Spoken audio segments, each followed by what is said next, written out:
done yet. We start out, Jim. Yeah, I mean, in You may want to sit down.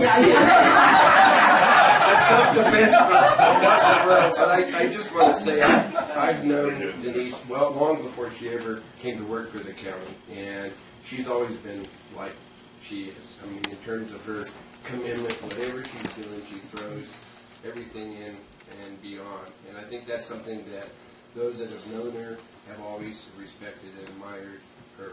And I'd have to say, I've worked with her pretty much for those entire 28 years as a member of the board, and all that laundry list of DAs that she's had to nurture along. I can tell you right now firsthand, there would never have been a DA's budget based upon any one of those DAs. The DA's budget only happened because Denise made it happen, working with county administration, working with the auditor's office, working with the board, and whenever we had budget sessions, and there were times when the state stole all the money and we didn't have any money to even put a budget together, but Denise found a way to make it work for the district attorney's office to be able to function. And so justice was served in a large measure, not by the eloquence of the attorneys in the courtroom fighting for the victims, but by the behind-the-scenes work that I think Denise provided. And I think that's the legacy she leaves to her co-workers and to her community. And I'm just really thankful that I had the opportunity to work with you, Denise. You're one of the best county employees, if not the best one, I think, in my 40 years of being around the institution. And I'm really happy that you have found happiness, and I look forward to maybe getting to know Jean. I've been following you guys on Facebook, and you're having a great time. And all I can say, if anybody deserves it, it's you. And so congratulations.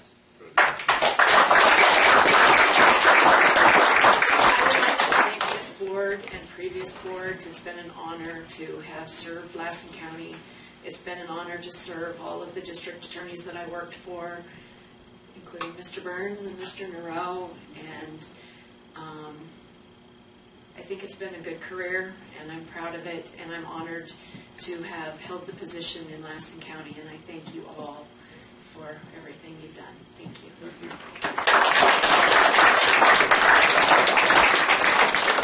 Okay, who we got next? Eric Nielsen.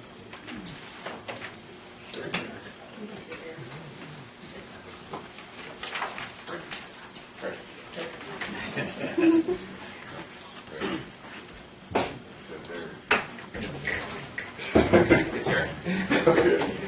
In appreciation for your 10 years of employment at the County of Lassen, we, the Lassen County Board of Supervisors, would like to take this opportunity to present you with this certificate of recognition and thank you for your time, effort, and commitment. Thank you, Eric. Thank you.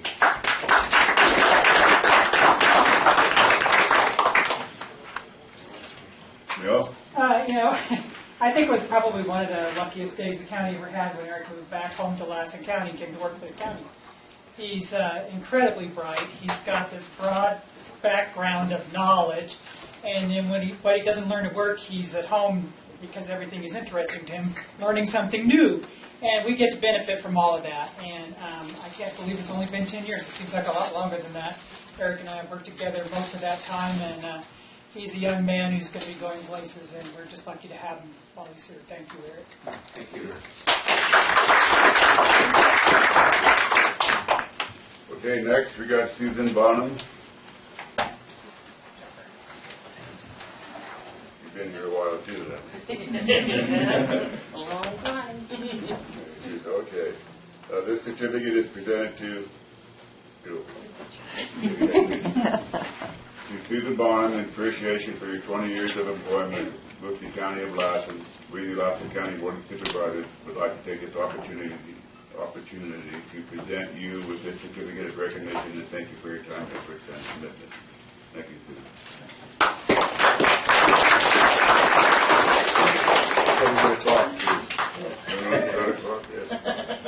Larry? Yes. Sue oversees our animal shelter. She's our main Senior kennel vet. yeah. She's got an extremely difficult job. She does a wonderful job at it. Don't know what we do without her. She keeps everything clean out there and managed. We really appreciate all you do, Sue. All right, thank you.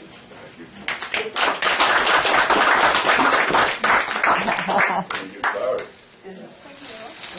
And I met Sue about 10 years ago, and through Lassen Animal Rescue. And everything was not as it is now. They were euthanizing about every dog that came in the shelter. Sue has worked through to a point now where the animal control is excellent. I don't think we euthanize anybody anymore. Anything that's adoptable. That's not Yeah, euthanized everything anymore. that was We're not- adoptable when I met Sue was being killed. And now the animal control is on a waiting list. You have to, if you want your dog to give your dog away, you have to be on a waiting list. And when a kennel opens up, the dog comes in and then the dog gets adopted. It's a great program. Lassen Animal Rescue, when they call us, we transport dogs to no-kill rescues. And we do it throughout the United States now. But without Sue's help and getting the paperwork done and the dogs ready, it just wouldn't work as beautifully as it does. And I Thank you, Sue.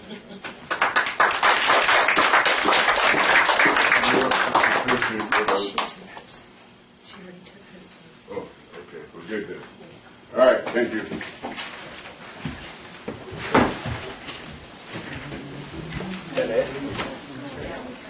Mark, I thank Jim Hill and good first place for talking. I couldn't unseat him, he's a champ.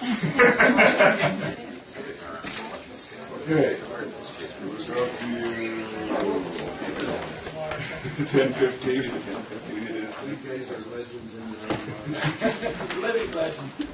Okay, we go to D3. Bureau of Gun Management, Bureau of Field Office, Field Manager, Leon Thomas.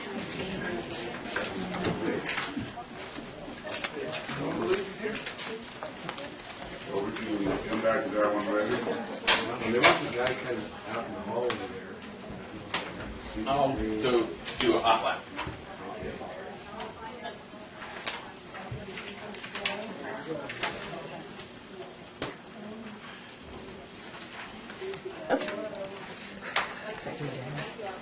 Is there a Leon Thomas out here? Anybody see anybody from DLN? Mr. Chairman, it doesn't appear that he's here. Okay, and let's jump down to H1, Affordable Care Act.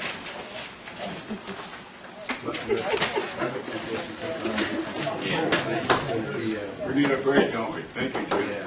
Yeah. Take 5. The presentation never was. I'm not another lawyer. Very good. How are you?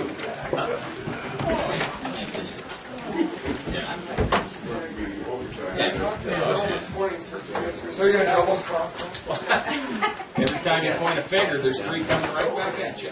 So I'm thinking, that's you, fella. No, me totally. Hey, wait. Hang on. Let's, Dan. No. Oh. Oh, boy. Okay, that's enough. Hopefully before I graduate. no, I'm sure you did great.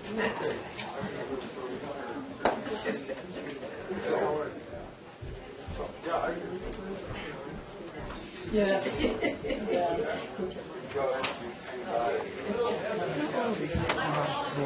He just turned 18. Instead of going to field So you graduated dressing up. or he's going to be senior? Are you actually not? Well, they have no social No, media no, no. accounts and no fashion. Gave his voter registration card and made They're him just say, for you know, pleasure. when younger you'd have to sign something for your draft card or whatever for the military. And he's like, oh no. They don't. She was teasing him. And he said, oh heck no. I just hope we don't start it up again. Yeah. Lots of problems. Yeah. Yes, I mowed the lawn because I can do that. Done, right? Done and looking good. So you're just in the person. Even pulling the sparks like that. My main function is elections. Well, But at least I'm learning it all. so if you wanted to go in and check something on, we'll see your, like my voter registration, I would talk to you. I cleaned that counter, Yeah, we should. You know, it's like, Already got it cleaned. How's your knee? You look like you're moving around better. yeah. Yeah. Sitting next to my, I just want to watch TV. Yeah. No, I don't have to do anything about it. You're like, I want to watch it. So I'm like, 10:30 instead of H1. So I will open the public hearing at 10:30, right on time. Now you know why I see it. Obamacare? I live for Guy. Is Obama good? Back and forth. Sure, as I mentioned with this and the following item, other members of the MoDOT flood control, both MoDOT Lassen Flood Control District have requested that we continue this hearing until September 15th. Would it be appropriate to just a table C1 until that time and then move the C2 open public hearing because I know we have probably one person to talk about? Yes, but although the members, the other members of the district would like to weigh in on this item as well, so. Yeah, but we can open the public hearing. Yes. If there's one speaker here today and then we can continue it. Oh, okay, yes. Yeah, I actually opened the public hearing on both, if that's possible. Did I do that correctly, Mr. Burke? I don't think that the second item is, yes it is, public hearing, my apologies. Yes, you did. You called both. So they're both open for discussion. If you have questions on staff report, anybody, any audience wish to speak? No? Mr. Chairman, Yes, could I make a suggestion? And I think, I mean, this, we've already had a board meeting, a regular board meeting up in Big Valley this year. We've tried to do that once a year. This is a pretty big topic, and I think has some long-range importance to the people in Big Valley and to basically MoDOT County as a portion of MoDOT County as well. That maybe when we have the reconvene meeting, that we're talking about the Allen Camp Dam as part of that's what the Lassen MoDOT Flood Control District was established for back in the 1950s. And is that we maybe look at having a special meeting of our board or an evening session of the board. We have our regular meeting, say during the day, and maybe we adjourn and go up to Big Valley and actually have this joint, this particular meeting in Big Valley, which would be also easier for the MoDOT folks to be there as well. But more importantly, it involves the citizenry that are going to be affected by this eventual groundwater, how we're going to implement this groundwater thing, because it's really about them. I mean, we could do it down here in Susanville, but everybody has to travel to come down here for it. And I think as a general practice, we try to do that. We have something of regional significance of pertaining to it is to try to hold our meeting in that locale. sorry, I don't know how to shut it off evidently. In Rotary, they can find you like $10 or $20. Yeah. Shut it off Yeah, for living on The it. Robinsons will find you $25. Can we shut it off? I think it's off this I hit the volume. Mr. Chairman, Sorry. I suggested if that's the desire of the board, that we just schedule the meeting of September 15th for the Big Valley area, and then we would agendize accordingly, assuming that council doesn't have any problem with the already published notice of public hearing. Well, the already published notice of public hearing was for today at this time. And you're empowered under the government code to continue a public hearing to another date and time.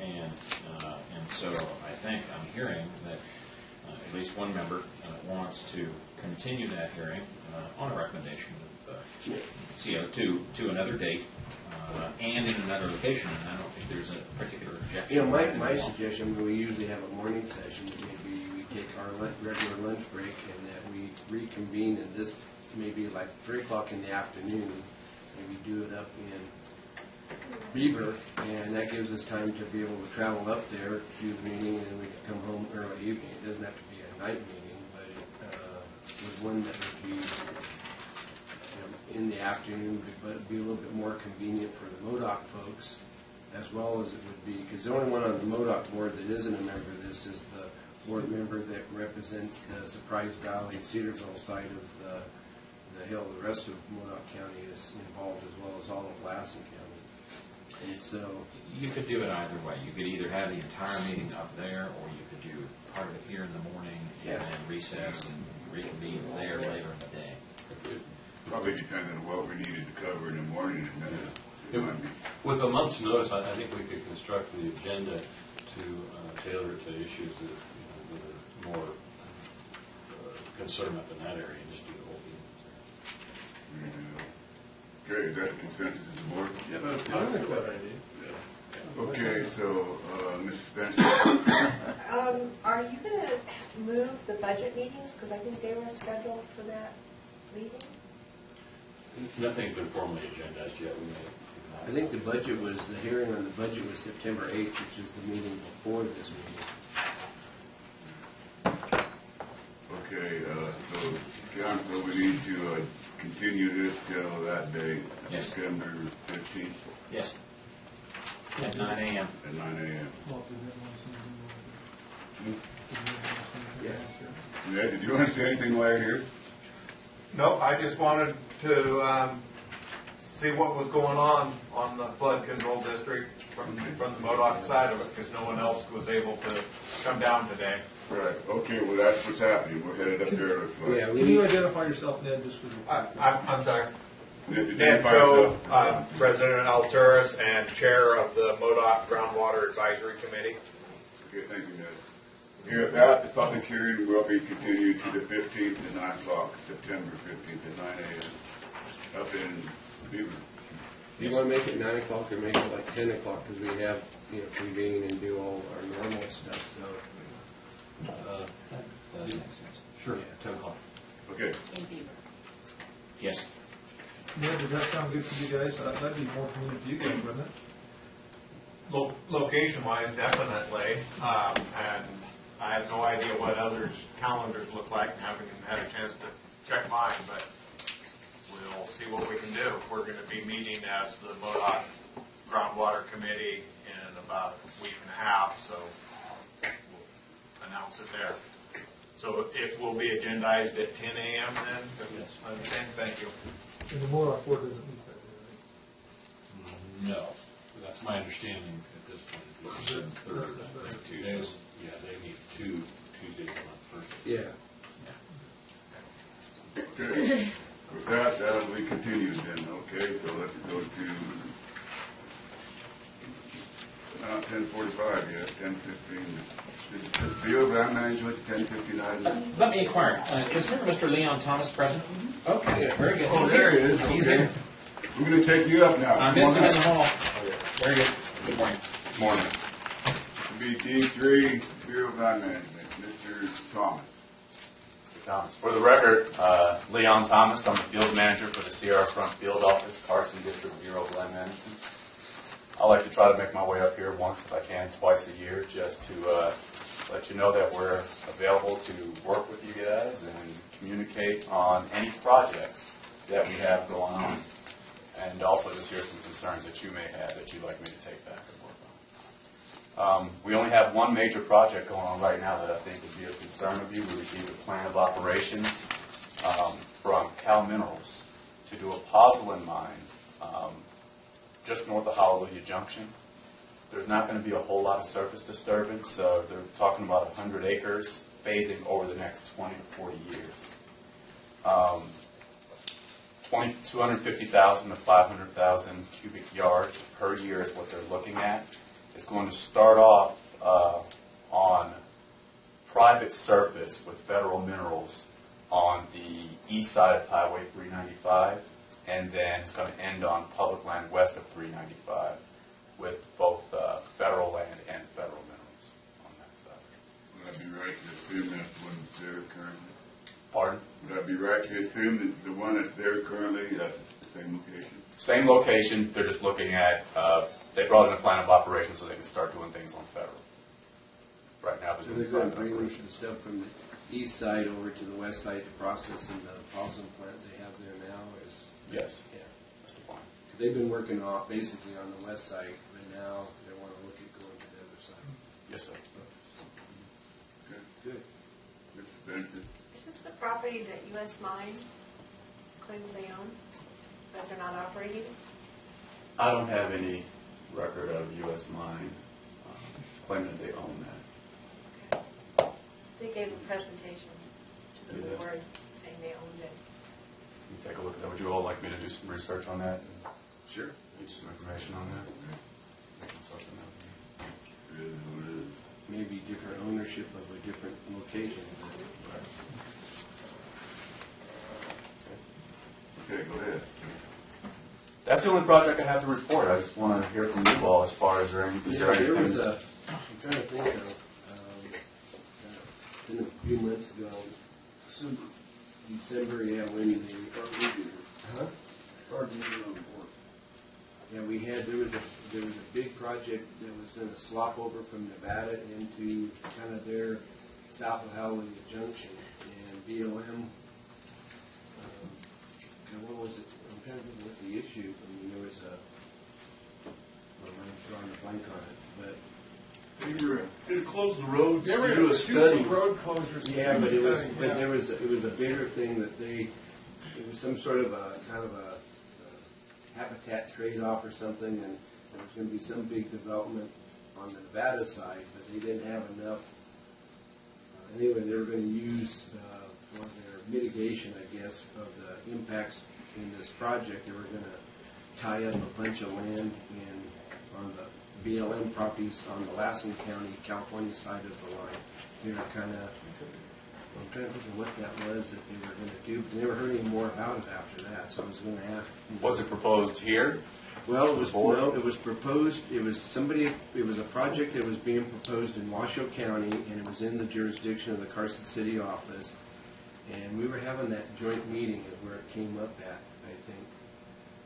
Anyway, so they, but because of the nature of the project, and maybe, do you remember? No, I don't, it's not striking a bell. Yeah, I thought it was really kind of odd, but the mitigation for it involved some BLM holdings that were on the California side of the line, and we were thinking like, well, why are we being tied up, being able to utilize and have public access, open access to the public lands on our side as a mitigation thing for something that was happening in a project that wasn't even in California.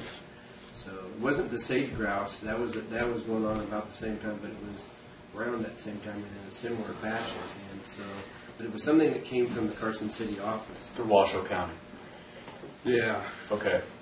Nothing's crossed my desk. I'd be the authorized officer on that. So you'd be the go-to. I'd be the go-to person on that. Well, the good news is if nothing's happened, then nothing's happened, and that's good news. Right. But I can, I'll double check, Yeah. see if there's something, floating around our office on staff's desk that I haven't seen yet. But I haven't seen anything, especially saying that it tie up any lands in California. Okay, good. That's, because I remember at the time that set off a lot of alarm bells. In fact, I think Tom remembers what.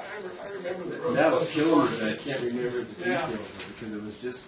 I don't remember the mitigation part in Washington County, but I do remember BLM. In fact, there's a BLM gentleman That made the presentation, yeah. And Yeah. or it was a lady. It was a lady. It was Yeah. December 16th meeting, Okay, because good. that's when I clerked the meeting.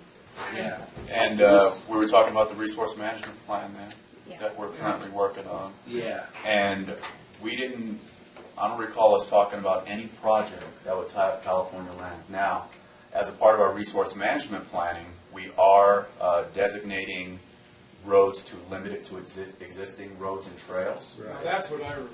Right. That's Limited to existing roads and trails. And it's in the interim until we go into our travel management planning phase. But when we pressed on that particular issue, because that's been kind of an issue we've been dealing with over here, more so with the Forest Service, but also some with BLM. They, getting rid of the little cherry stems and everything are good, and we support that. But there was a project that was going on over in Washoe County somewhere, which is what when it came down to it, that lady was saying it was basically underlying the reason for this more kind of clamping down on the Closure. Yeah, well, it was a closure, but it was to offset some impacts that they were experiencing because of some project over in Washoe County. And we just kind of, the nexus of that was sort of kind of antagonistic to us, I guess. Okay. So if you I could, will follow up with that as Yeah. well. I haven't seen anything, I'm telling you right now, nothing that I've Yeah. signed off on, but I'll make sure that there's nothing floating around in our office to that effect. that Let would you be know good either if way. you could, because that was the impression that was left from the presentation. And I remember at the time thinking like, that didn't seem right, but. Okay. And it seems that the limited to existing roads and trails in our travel management plan raised some concerns as well. Did you guys have any questions about that, or want me to make any I'm clarifying trying to remarks? think back to that meeting, and all I got out of that was they were trying to close some of the existing roads and uses of that Okay. block of Yeah, I territory there. think How Hallelujah the Junction. closure of some of the roads were predicated on some resource damage, and I think there was no question on everybody's part that that would be an appropriate thing to do, but just to do general closures to try to limit the access in the area just because we can is not something, because that's kind of been our big battle that we've been having with the Forest Service over here on Lassen National Forest and the Plumas National Forest more so in terms of accessibility to the public lands. For the record, for any roads that the Carson District Bureau of Land Management is responsible for, there is no discussion of any closures. Thank you. Right now, what we're looking at is just in our resource management plan, getting it to where all roads in our district or the travel networks are limited to existing roads and trails. We're trying to get them or get the public to where they're not driving across country, across the sagebrush habitat and things of that nature. The Eagle Lake District here, here in the Northeast, one of the things that, and we've worked with them, and I think the board supported them where we had, especially as we have hunters and recreationists and others that have quads and so forth, what we experienced is you have your existing road network, and that's fine, but then from there, they kind of start off-roading using the ATVs and stuff, and then they call them cherry stems, where you have now, you kind of start creating, little add-ons to the road network itself. And that was creating some resource damage. And that was the predication for trying to curb and shut down how much of that was going on, at least here in the Eagle Lake District. And that was something that's been worked on for 3-4 years at least, if not longer, has been an issue. And our process will be similar, Okay. except so we're limiting the networks to existing roads and trails. In order to do that, you have to know what existing roads and trails are out there. And so what we're doing is we're doing route inventories. Right. And then as a part of our public process, we're going to be doing scoping meetings for our travel management planning so that we can do some truth checking with the public as far as are these the existing roads and trails, and also ask them if they know of any more to kind of help us along with the process. From there, the travel management plan will be a full-blown public process again. Once again, we'll be in here briefing the Board of Supervisors, and we'll be having scoping meetings with the public to determine what roads they would like to maintain as keeping as open, and quite frankly, asking the public if there are any roads that are cherry stemming and going a different direction, to where we can limit some of that road network just to one road that would get you to the same destination, 1 or 2 roads. So that discussion will be had, but it's a whole separate process from our resource management plan, and there will be public involvement in that. Okay. What's the time frame that you're looking at all that playing out? We don't think we will get to our travel management phase until late 2016. And that would just be the beginning of it. Good 2 to 5 years behind in what the work that has been done, because I know the BLM process here locally is, it was ongoing. I mean, it's been a few years. They finished their update to the resource advisory plan about 3 years ago now, and that all kind of predated even that being completed. We're not looking at our record of decision for our resource management plan even being signed until probably December, January. And then from there, we'll look at our route inventories and go Well, into the beginning copies phase of of those, travel management. documents, when they become available, will they automatically be forwarded, like say, to the board and to our county building and planning department? We can get you all a copy. I have to double check to see, were you all, did you all sign on as a cooperating agency? I believe In so. the beginning of the That was when process. that lady came here on December Okay. 16th. That was Okay. part of what. Colleen Sievers. Colleen Sievers, Yes. right. Yeah. So yes, you will definitely receive a copy of the resource management plan. Excellent. Because if not, we should get on that list. And notice of when the record of decision is signed as well. Excellent. No questions, then? I got one question out of curiosity. The Carson wandering skipper. With the drought, is BLM doing anything to help keep them little guys alive so we can get them off the threatened endangered species list? They all died. Okay, well done. Carson Wandering Skipper. Now, the answer is yes. I mean, we're doing everything we can to protect the habitat. Even where we have grazing allotments, we actually have a project going right now where we're I fencing know off. you're getting rid of the cattle, but you bring in water from the grass, a little bunch from there? We're not bringing in their extra water, just for the Carson Wandering Skipper, no. But the areas where there is water and there is habitat for their nesting, and Yeah, everything, you're getting rid of the cows. for their, Yeah. yeah, we're not getting rid of the cows. What we're doing is we're fencing out the habitat, so the cows won't disturb the habitat, especially up there in the Plumas allotment. We have a project going right now where we're doing that. Which allotment? Plumas. What happened to the wandering skipper out by Honey Lake? There's wandering skippers in Plymouth County. What happened to them, and in what regard are you asking?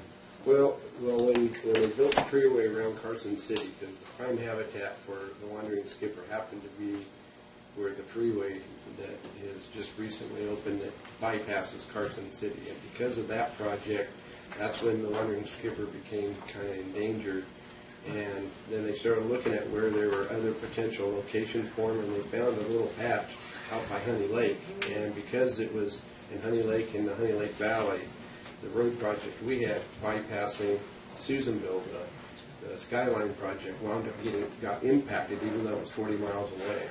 And we wound up having to do a bunch of mitigation stuff for our highway project because of the fact that the highway got built in Carson City. Now, people ask you, how does that all tie together? We don't know why it all ties together, but we wound up being victimized by it because of this patch out by Honey Lake. And of course, since then, I've never heard whatever happened to the Honey Lake patch. Is it still there?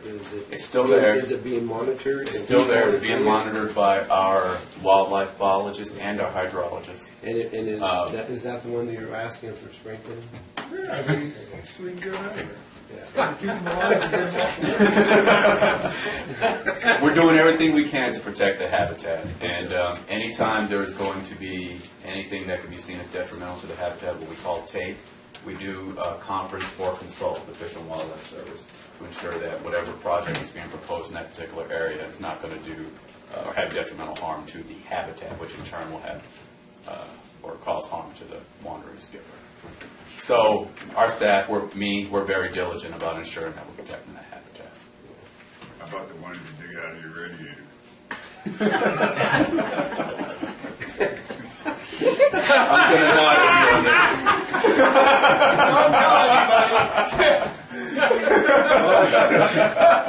All I can say, Mr. Thomas, I'm really glad you came today. Back in the day, I was on the committee Yeah. for the Carson Wandering Skipper. We met with the U.S. Fish and Wildlife. Actually, they're from Sacramento, but we met in Greenland. Yeah. See, that's why I was raised to leave it. Anyhow, thank you. He became Mr. Wandering Skipper as a result of all that. Would you all, is the board like any type of report or anything on what we're doing with the habitat for the wandering You know, skipper? I actually, to be honest with you, I know he wouldn't, but I think given what transpired, I'd be interested in hearing how much progress. Have we enhanced it, or are they still barely hanging on, or have you obliterated them? I can tell you we have not obliterated.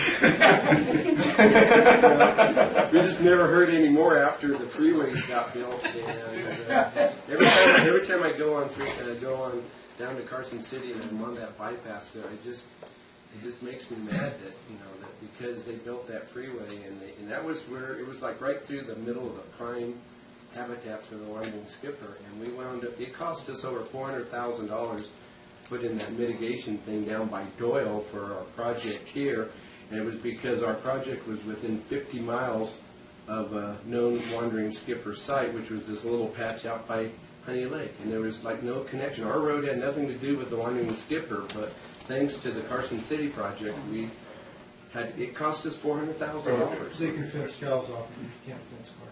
I tell you. Mr. Thomas, did you have anything else? I have nothing else. This has been quite the experience. Do you have a card by chance? I do. Yeah, we'll have to get one because we want to stay in touch with you because you seem to know what's going on. Any more questions by the board or the public, Mr. Thomas? Seeing none, but you have other things we got to cover. You don't want to get Mr. Chapman wound up with being here till 3. I'll get you a card. Thank you. Thank you. Okay, now we got D4, planning and buildings. I have to recuse myself from that. We love you. Thanks. See you tomorrow. I'll see you tomorrow. Bring my stuff. Okay. Mr. Chairman, members of the board, good morning. Maury Anderson, Planning and Building. Request by Felix Flores on behalf of the Honey Lake Veterans of Foreign Wars to waive a $150 fee for checking the certificate of lot line adjustment number 2014-021. The request was made pursuant to Lassen County Code 318-100, and the project site is the VFW at 447-450 Sierra Street. And depending on what the board does, approve or deny, the impact fiscally would be $150. And we put this time certain to allow Mr. Flores to be here. I know the county surveyor encouraged him to be here. I don't see him here. That's the staff report. I'd be happy to answer any questions. Question. I got a question. How come we're getting this certificate of lot line adjustment? I mean, what's the purpose of it? What's the purpose of the adjustment that they requested? Yeah. You have to turn the floor over to the county surveyor for one parting shot before he leaves today. But, yeah, I'll leave it to him. It's they adjusted the line, I think, in the alley or something. So, Thank you, Marty. Chairman, rest of the board. The VFW had proposed to do a lot line adjustment. There was 2 existing parcels that the county had quit claim to the VFW, parcel M and parcel L. One parcel was actually larger than the other. They wanted to do a lot line adjustment to create 2 equal-sized parcels. The intention, I don't know what his intention is to do with the new parcel, or not the new parcel created, but the larger parcel has been created out of the lot line adjustment. I don't know if their intention is to sell it or what. But Mr. Flores has requested that the board waive the $150 checking fee by the county surveyor. I stand either side of it. Whatever the board so desires, I'd be willing to do it. I do have the lot line adjustment certificate here in hand. It's been executed. I've actually taken the time to check it because this will be my last day, and since my name is on the certificate to be recorded, it will get done today if the board so chooses to waive the $150 fee. It's not waive the late on this. We'd have to redo the certificate in that sense. with what name we don't know it. Yes, it might be my name, or we can leave it as be and maybe possibly, Mr. Chairman, I move that we waive the $150 fee for this. Second. Motion and second. Any discussion? Yeah. This was, I was still on the planning commission, in 2012, and this was when we first started the dispersal of all the Hurlong properties, and this was one of them. We don't need to talk about the other one, but this was the first one, and and I was all for it, and I don't understand why it was given to them, etc. I mean, they got the 2 parcels. I just don't understand why they want to. It was given to them free and clear, and why they want to come back and do all these changes. I mean, if they want to do those changes for whatever reason, I don't understand. Anyway, I just kind of find it odd and accept it. And I don't know quite how to take this or what the reason is. I wish Felix was here to help explain this. Because, I mean, it was fine, and then they started it, and they come in with an application to extend it for whatever reason, and that extension was granted to them, and now here we are again, and I just, it would just be interesting to see why they wanted to do this. I mean, obviously, there's other motives, and I was just curious on what it would be. Anybody have anything?